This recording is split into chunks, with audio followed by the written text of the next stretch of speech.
Welcome to a Monday edition of the Baseball Insiders. I am Adam Weinert, alongside, as always, Fansided's MLB insider Robert Murray. 2 words: Orion Kerkering. 2 more words: playoff spoilers. What a weird weekend in Major League Baseball, where one team that got dissed by the Cubs responded to the Cubs manager's insult by rocking the world of the Cincinnati Reds. Plus, the defending World Series champions couldn't have possibly gotten swept at home by a 100-loss team, right? I'm just checking my math. There must be the Houston Astros lost once, lost twice, lost 3 times a lady to the Kansas City Royals this weekend and are now officially in danger of falling out of the postseason picture. All that and more with Fansided's insider Robert Murray. Robert, how you doing? This is as close to playoff baseball as you can get without going over, and it was a pretty exciting weekend. It was absolutely nuts, and I'll tell you, it starts with the Houston Astros. What in the world is going on there? Being swept by the Kansas City Royals, about as bad as you could possibly imagine.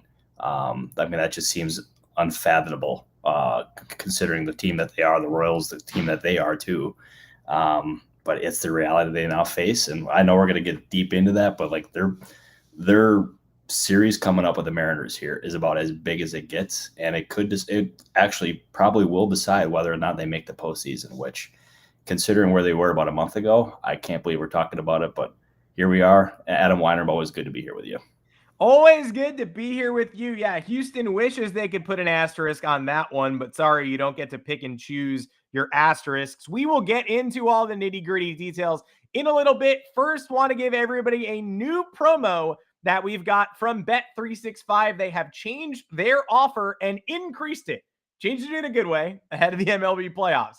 New users who register for Bet365 with our code BASEBALLIN, that's at the bottom of the screen right now. The promo code is BASEBALLIN. If you're a new user, all you have to do is deposit $10, place a $1 wager on any game, and you will get $365 worth of bonus bets. Once you place that first bet, you will instantly receive those bonus bets, whether you win or lose, as long as you use the code BASEBALLIN when you sign up.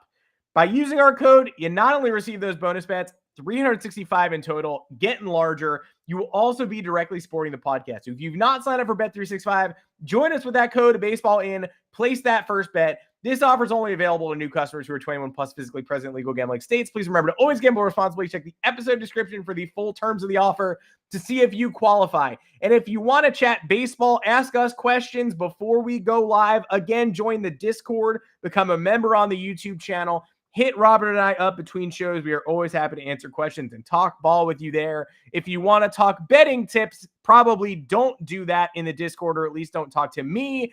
As I told Robert before the show, I was bragging all year long about winning on the D-backs over. I won it. Congratulations to me. The Diamondbacks went over, and then I lost every successive bet that I made with that money. So I withdrew $3 just to say I made a profit. But if you're in the Discord, and Joanne, our producer, raises an excellent point, because I spoke erroneously. If you're in the Discord, you want to talk betting, don't talk to me ever. Don't talk to me ever. Never talk to me. But if you want to talk betting, talk to Ian McMillan and Peter Dewey, who are from our betting team and are in that Discord. So if you want betting tips, there are actually people in there who can help you make the most out of your money. Unfortunately, I guess, don't listen to them, and I do it myself. So rest in peace to me. I'm a big loser, but you don't have to be. Robert Murray, which losers or which winners or which spoilers do you want to talk about first? The travesty of what the Cincinnati Reds surrendered in the form of a 9-0 lead that dissolved into thin air over the weekend. They did salvage yesterday's game, but it might be too little too late. Or the Astros and Royals, or the Astros just walked into a door repeatedly. At least the Reds only did it twice. I'll give you your pick which team you want to go after first.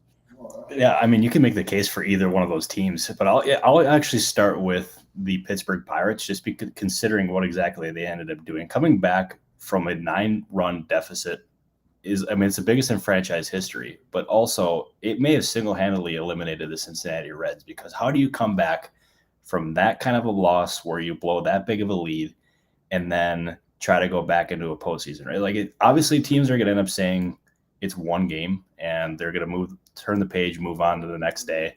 But that kind of loss lingers. And especially for a young team who do not have a lot of leaders in that clubhouse, I think that that ultimately was a big thing for them. And the Reds are going to be better off for it in the long haul. They're in the offseason. I would imagine they're going to end up adding some veteran pieces to put among those young players. But for now, that loss eliminated them seemingly. I mean, they're not technically eliminated quite yet. They're 2.5 games back, I believe, with a week to go. So the odds are stacked against them. But that Pirates team is scrappy. And I'll tell you, I've said on this podcast many times, next year is the year that organization believes that they will compete. And they're a team to watch out for because I think they're going to spend more this offseason than they have in years past. David Ross specifically said that the Pirates are not a good team after the Pirates worked hard to send the Cubs closer to the bottom of that wild card picture. And he apparently texted Derek Shelton. He did apologize. But Ross sort of said, hey, if you want to prove you're a good team, why don't you go out and beat the Reds? That would really help us this week. I'm not sure I've ever seen a loss quite like the 9-0 deficit, and the numbers bear it out. That's the first time the Pirates have overcome a 9-run deficit in the history of the franchise, which goes back to 1882. And of course, anybody watching that game knew two things as soon as that 9-run deficit was erased and the Pirates took a 13-9 lead. They knew two things. One, the Reds are not winning this game. Two, the Reds are going to find a way to make this even more painful. And that's exactly what happened. They cut it from 13-9 to 13-11 to 13-11 with second and third, no out in the ninth, to runner on third, one out, 13-12, Ellie De La Cruz at the plate battling in like a 10-11 pitch AB. He strikes out on an inside cutter. India ends it with soft contact. That and game 2 of the Blue Jays Mariners series last postseason are the two worst single game losses I can recall as a baseball fan. And this one was downright stunning. Oh, it was absolutely stunning. And I'll tell you, like, this is not the perfect comparison at all. Like, considering that, I mean, the Pirates ended up coming back from it, but it reminded me of the postseason game from a couple of years ago. I think it was a wild card round against, what was it, the Braves and the Cardinals, where they scored like 9 or 10 runs in the first inning. Mm-hmm. And I'll tell you, like, there's been some crazy games, but man, oh man, that Reds loss is about as bad as it gets. And I know we're going to be talking, actually, I could even segue into it right now about bad losses. Yeah. What happened with the Houston Astros against the Kansas City Royals was about as bad as it possibly could have gotten. And that is a team where I have discussed them and I've said I'm not pressing the panic button because they have too many veteran leaders on that team. They have a veteran manager who is probably bound for the Hall of Fame at some point in the not so distant future once he hangs it up. But that loss to the Royals and that series sweep was about as concerning as it gets. And I am right now ready to press the panic flag or wave the panic flag or however you want to phrase it with that team. Especially they're not playing to their standard, not even close. And now they have to go end the season with 2 series on the road against the Seattle Mariners, who are the team they're vying for a postseason spot with, which I'll tell you that Mariners aren't playing their best ball either, but playing against that team in Seattle in what is guaranteed going to be a hostile environment is not an easy task. And then they go to Arizona to end the season, and they will be playing another postseason contender. And it's not going to be an easy road to the postseason for them at all. And I'll tell you, that is they're in danger of missing the postseason. I was adamant that they would not miss the postseason for about 150 games, but now here we are, and I'm genuinely thinking that there's a real shot they miss the postseason. The Astros are a great example of why you should listen to fans and local reporters when they worry about something. I think I was cavalier about the Astros. I think a lot of people were because they're in the ALCS every single season. They're the defending World Series champions. And it looked like they'd unlocked another level of their semi-dynasty last year. Like, oh, here's Jeremy Pena. You know, we don't even need the guys you're used to. Here's Chas McCormick. So I think for a long time in August and September, when Astros people were saying they're playing out the string, they're in danger of missing the postseason, I would go, okay, yeah, sure, but they'll figure it out. Like, why do I have to listen to you? Like, crying about the Houston Astros. Give me a break. And 3-9 in their last 12. Surely they must be playing powerhouses. No, that's the A's, Royals, Orioles, and Royals again. But as good, tough as it gets. Yeah, a gauntlet. The post-playoff clinch Orioles too. So there was like a hangover Orioles lineup in there. Like they walked off the O's in the final game of that series, but just went 1-5 on this homestand. It does not get worse than that. It does not get worse than getting swept by the Royals in that scenario. Yordan Alvarez comes up as the winning run yesterday at the end of the game, tying run on, winning run at the plate. And you watch that going, even up to the last out of yesterday's game, you're going, how many times have I seen this before, though? I'm not getting fooled by this. He's going deep. He has to go deep.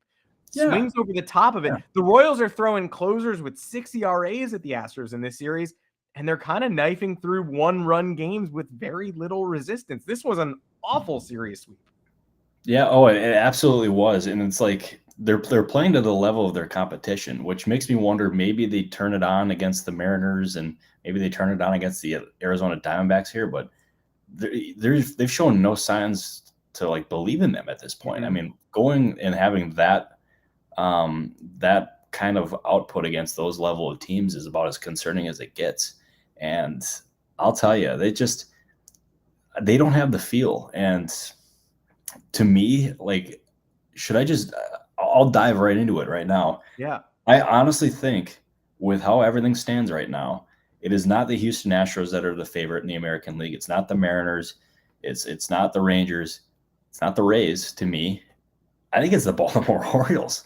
They have the feel. And I know the pitching is a little dicey, but their talent on that roster is something else. And it's year one for them of what is going to be probably, I mean, we're talking at least 5 years of sustained success for that team.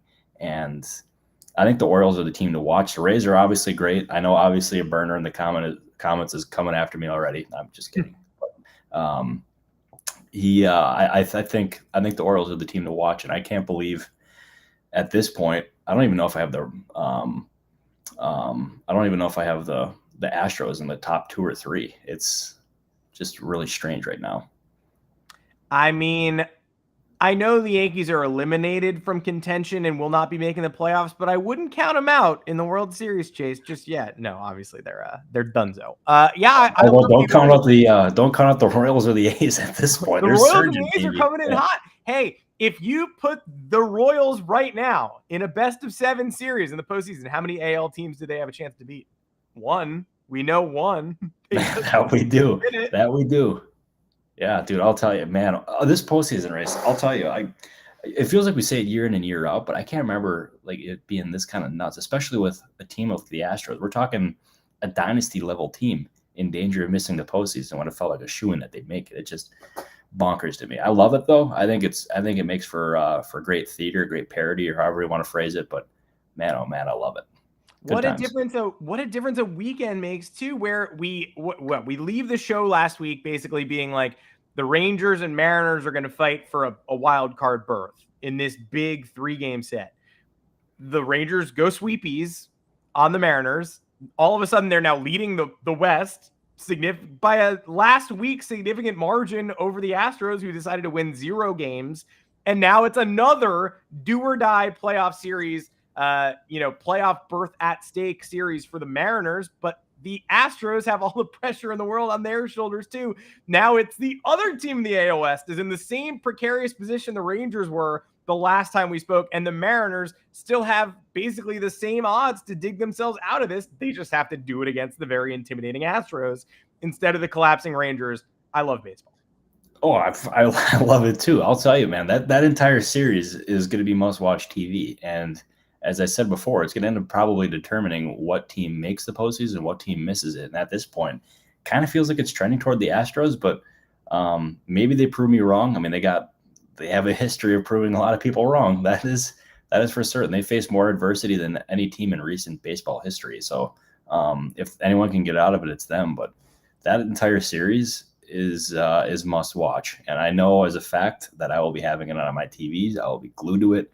be texting plenty of people around the league trying to figure out what they're seeing as well. But I'll tell you, the current field from the Astros, or for the Astros, I should say, from others in the league, is they're vulnerable. And the Mariners right now have a chance to completely eliminate them. And I still can't believe that's a legit possibility. I truly can't, but it's reality.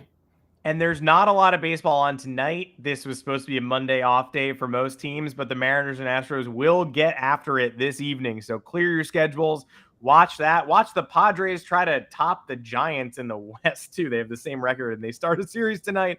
Life is so weird. I know you wanted to talk. I mean, so many spoilers all through the game this weekend. John Means spoiling spoiling the momentum of the Rays in the East by giving the Orioles another left arm. The Brewers spoiling the Marlins' chances to sweep this weekend with a 12-run inning on Friday. Though, spoiler alert, those Marlins did recover to stay in the race.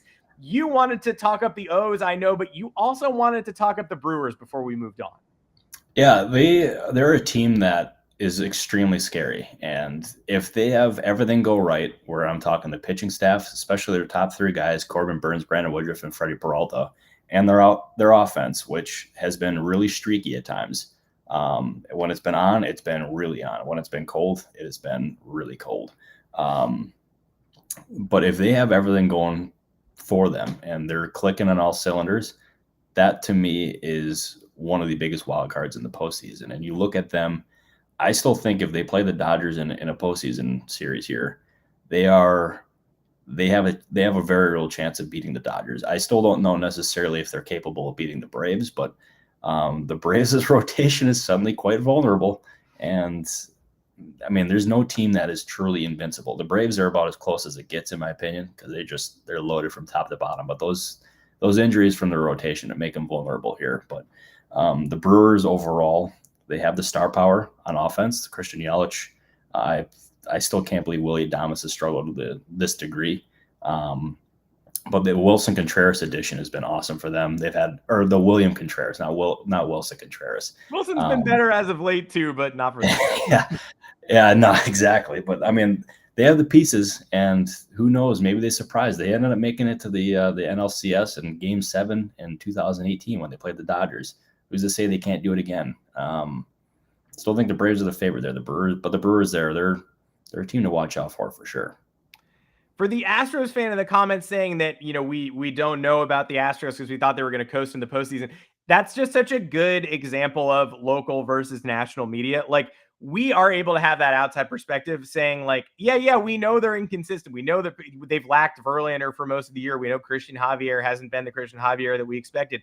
But they have Jose Altuve, Kyle Tucker, Yordan Alvarez, Alex Bregman.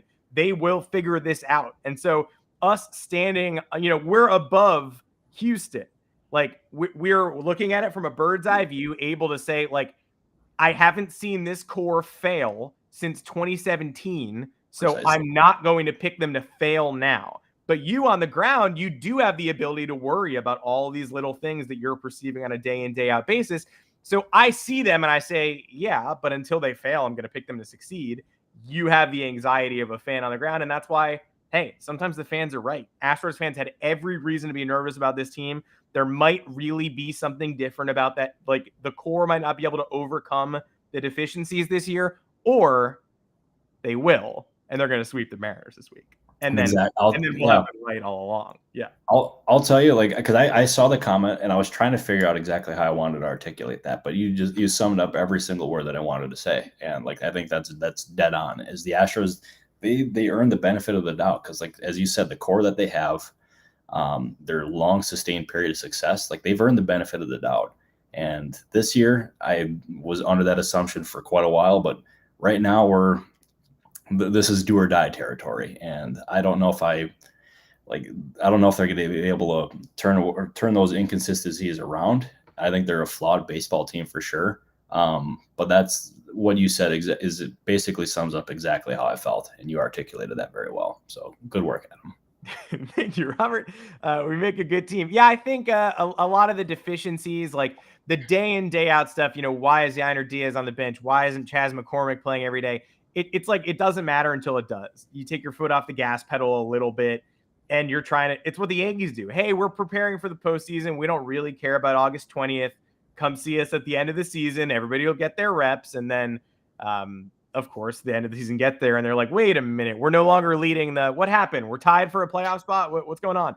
The Astros are experiencing a little bit of that with Dusty Baker this year as well, and it all begins again tonight between two teams that are in the same place as the Mariners and Rangers were when the Mariners and Rangers series began at the beginning of the weekend. Phew. Well, one team that was kind of sort of almost eliminated when the weekend started, but had the slightest glimmer of hope and now does not. RIP Padres. They are dead. They have died. We had our fun. I'm glad that we got to talk about the Padres, like being a playoff sneak attacker. But no, it's all over. They're 0-12 in extra innings this year. They had second and third in the ninth of the tie game, 1 out for Tatis and Soto on Saturday night with the chance to stay in this with a miracle finish. Tatis swung over the top of a slider, low and away. Soto swung over the top of a fastball just above the zone, outside corner. They couldn't get the ghost runner in, as they have failed to do time and again this year. And they are now, for all intents and purposes, dead and buried. So now that we can do a post-mortem, how do you feel on this team's pipe dream dying? I think it cements their status as one of the most disappointing teams in baseball history. And I don't like, you can even make the argument that they are the most disappointing team in baseball history. It is, they entered the season with World Series aspirations, and it was basically World Series or bust. They wouldn't say it internally. They wouldn't even say it like to people off the record. But their spending basically confirmed that this was supposed to be the start of a World Series window that should be open for as long as Tatis's contract, Machado's contract, Bogarts' contract, all these big contracts that they gave out. And in the first year of that entire team being together with Soto, with Bogarts, with all these guys, they failed to make the postseason. And now they enter an offseason with a whole lot of questions. And we've seen some reporters they've reported that the Padres' clubhouse culture is not great, especially with Manny Machado. Machado, he pushed back against that pretty recently. But like it's not a good situation there in San Diego right now, obviously. And now they enter an offseason with a lot of questions. And it's, what do you do with Blake Snell? What do you do with Josh Hader, who are both pending free agents? I know Preller coveted Hader for the longest time, but has that team shown that it should shell out what is going to end up being a contract that exceeds Edwin Diaz's deal? I honestly don't know if that makes sense for them. So maybe Hader goes elsewhere. I would imagine the Padres are going to stay in that mix for sure. Blake Snell, I think, is going to end up commanding a contract that is going to be around $200 million. Can the Padres afford another one of those contracts? I don't know. But the most pressing thing for them right now is figuring out the job statuses of both AJ Preller and Bob Melvin. And as I've said continually on this podcast, I firmly expect Preller to return next year. I think the ownership there is very loyal to him, and they believe that he can get this team out of it. I still believe, and I'm a little bit more confident that Bob Melvin will not return next year. There's been a lot of smoke there over the last 7 to 10 days. Nobody there is willing to confirm it quite yet, but I think it's trending that way. And very curious to see what exact kind of managerial candidate that team attracts, because obviously we're talking about a loaded roster, but Bob Melvin is about as respected of a manager as it gets.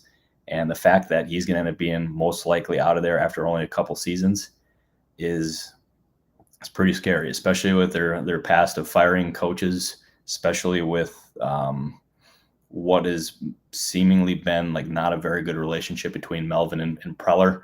And Preller's had the same kind of issues with other managers too. So you wonder if that's going to result in some top candidates being a little wary about going there.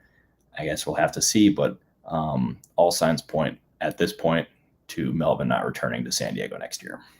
Related but unrelated, with Aaron Boone sort of entering his lame duck year in New York, I think Yankee fans are looking at that thinking, one, he's probably going to return now. Like, that dream has probably also died. But two, like, let's even say you're trying to replace Aaron Boone, whether it be this year or next year, who are the home run Hall of Fame hires available? Or are you going to go and try to dig deep and find the best 38-year-old again and do what you did with Boone last time as you turn over this Yankees roster? Because Bochy's off the market. Buck Showalter has failed in New York. Don Mattingly doesn't sound like a win.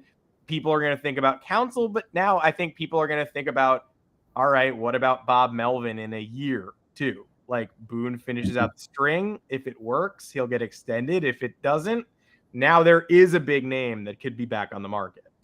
Oh, 100%. And I'll tell you, this is me dot connecting. But there's obviously been a lot of smoke about Craig Counsell's future in Milwaukee, and I still don't believe he's going to return there next year. But let's say Counsell does not return to Milwaukee, and he decides to take the entire 2024 season off. David Stearns obviously is very close with Counsell from their days working together in Milwaukee. Who is Counsell's mentor?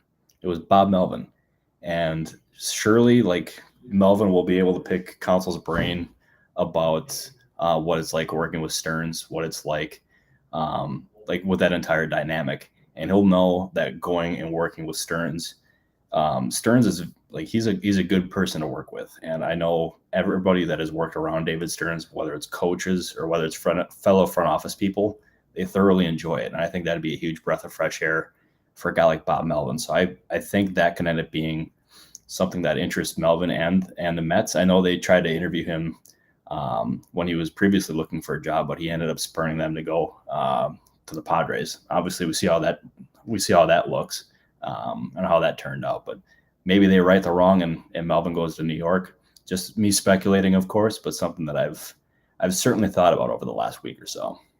I'm thinking about it too. And I'm thinking about Ethan Fisher's comment about Sean Casey for Padres manager. Sean Casey, great for reaction shots. I don't think I know a single thing about his coaching style or ability after 2 months in the Yankees dugout, but I wish I did. It would be great if I knew something about it. Unfortunately, I just don't.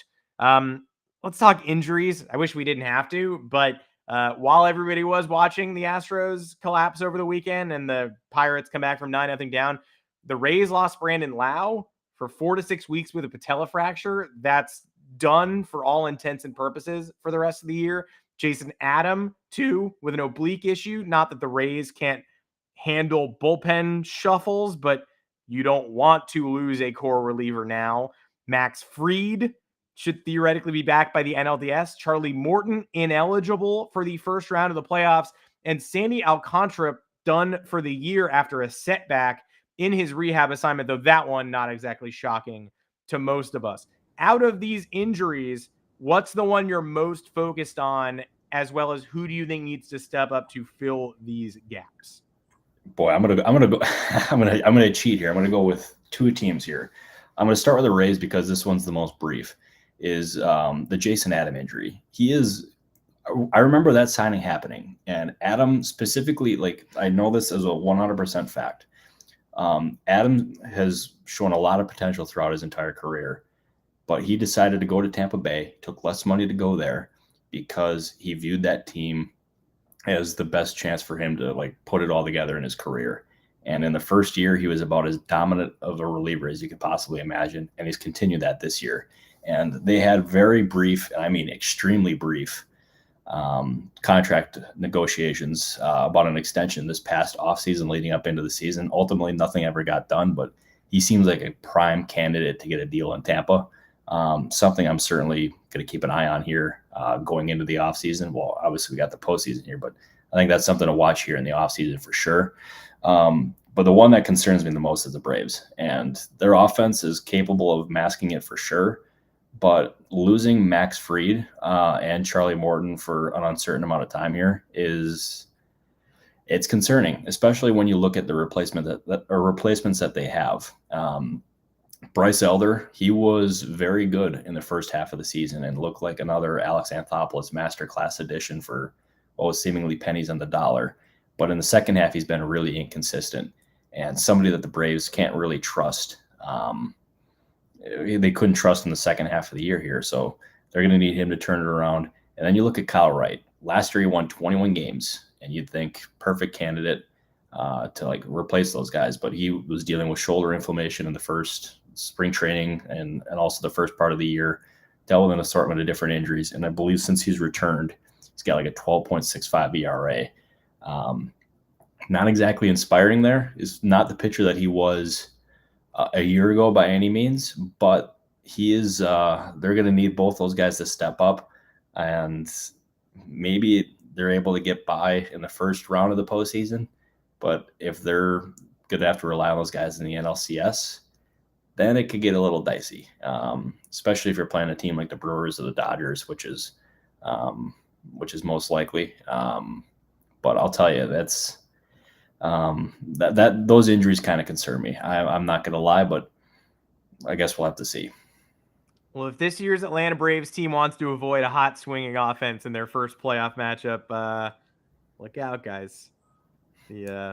I'll tell you, that is the biggest. I can't believe I forgot about the Philadelphia Phillies. They have the feel. I am in disbelief. I forgot them, especially since you're wearing a hat, and we were talking about them for a little bit pre-show. That team, if there's ever a team that can end up bouncing back, and they obviously bounced back from a really tough start to the year. Trey Turner especially. They have the star power to really surprise some people, and they got the pitching capability too. That is, boy, I'll tell you, wouldn't it be wild if like nobody could have ever imagined whatsoever the possibility, however slim it may be, of a Philadelphia Phillies Baltimore Orioles World Series? That would be banana land crazy, and I would be here for it. I was in the Philadelphia last night at the game that was supposed to be 1:00 in the afternoon, was played at 6:00 between the Mets and the Phillies. Here's a little inside scoop. It was Fan Appreciation Day. The fans showed up. It was a wet day. Crowd was 65, 70% full at first pitch, much fuller as the game went on. Classically great crowd. But guess who delivered the opening speech of Fan Appreciation Day? Trey Turner. Grabbed the mic. Yeah, man, that's a perfect guy. Grabbed the mic and basically said, my family and I appreciate everything that you guys have done for me this year. We all as a team appreciate the fans, and we know that we're not done yet. This is just the beginning. They have not clinched a spot. Their magic number is 1. The announcers made that very clear yesterday. They said it like 15 times because they didn't want anybody to think like, it's all they're hedging a little bit, but they are very close to clinching home field in the wild card round, 1 win away from clinching a playoff spot. And that team is positioned just like they were last year to make a deep run. Of course, baseball, unpredictable. I would say they're better this year than last year.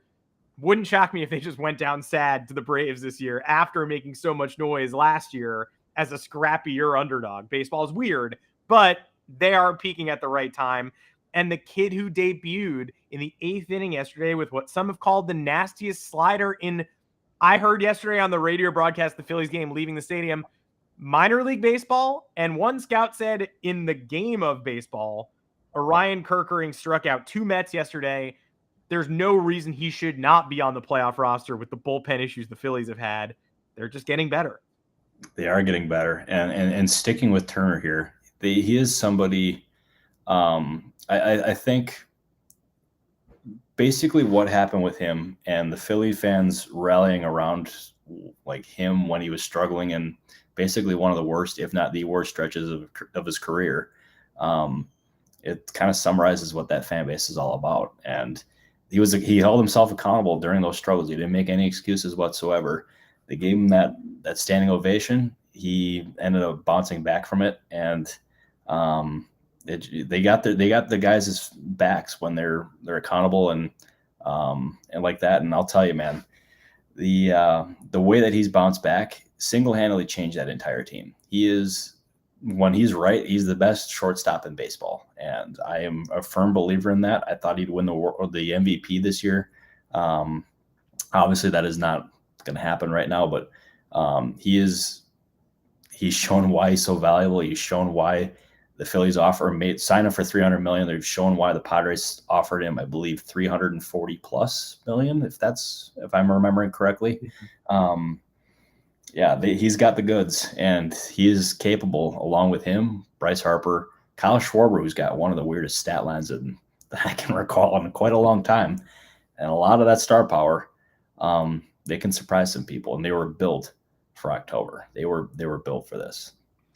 They want that home smoke. So we'll see what they get to do. I think that crowd is going to be absolutely electric. MLB, please do not schedule their first home playoff game for 1 o'clock. I will come to your house. I will find you. And I will say, don't do that. We need prime time. Philadelphia deserves it. And we are so close to the playoffs. I can taste it, man. That is it for today's show. I am so ready for this last week. I don't want to sim to the end. I want to watch the drama, but God, we are so close to an incredible and unpredictable playoff slate where our predictions will finally be tested. We were on the record before the season started saying this was the easiest season to predict. We were wrong. Even the New York Yankees, who are the most incompetent team in baseball, as Justin said, did defeat Arizona. They actually beat them 6-4 today. So the ultimate late season Yankee game, it's a win, but it potentially takes money off my plate in affecting the NL wildcard race. So shout out to the New York Yankees. You found another way to upset me. But shout out to the kids. They do score and come back late and win that game. Again, a reminder, join the Discord if you have not. Become a member on the YouTube channel. Subscribe if you haven't.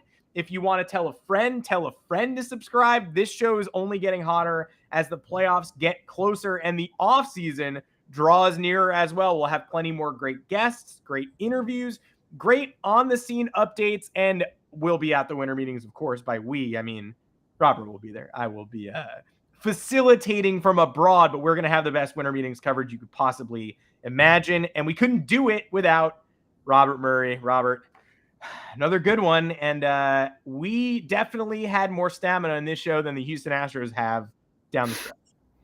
That we did. Yeah, I'll tell you. Well, we showed infinitely more than the Houston Astros did during their down stretch here. But Adam Weiner, I appreciate you. The comments and everybody in the comments here, I appreciate you. Joanne, appreciate you as well. I will not be here on Thursday. Just a heads up, everybody. But Adam, I believe, will be holding down the fort. So yeah. And he'll be rocking it as always, and we appreciate him for that. But yeah, well, Adam will see you Thursday. I'll see you next Monday, though. Yeah, Robert will be back, not this week, but like he said, I will hold down the fort. We'll have something special planned for you on Thursday, and we'll know what's up with the Mariners and Astros. So I'll either be able to gloat a little bit about Houston, or I'll have to eat some crow. And based on the way Houston has treated me since 2015, not just 17, they beat the Yankees in the wild card game 2 years before they even got really good. I'm probably going to have to eat my words, but hopefully the Seattle Mariners show me something for the rest of the week. We'll be back on Thursday, and we'll be back for the remainder of the regular season, postseason, and offseason right here on the Baseball Insiders. Take care, everybody. Thank you. Thank you, everybody. There we go.